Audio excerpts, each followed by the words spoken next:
तोहरा आइब तन देख के शरमई हो कौन लइका के भेजा के अपना दुआरा पर बोलई हो।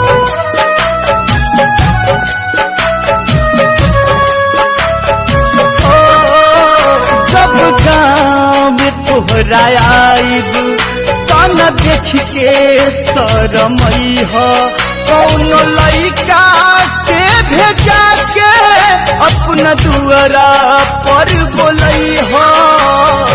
चेहरा अपन देखई हो चेहरा अपन देखई हो घुटा तनी हटा के ऐसा भूला न जई हो।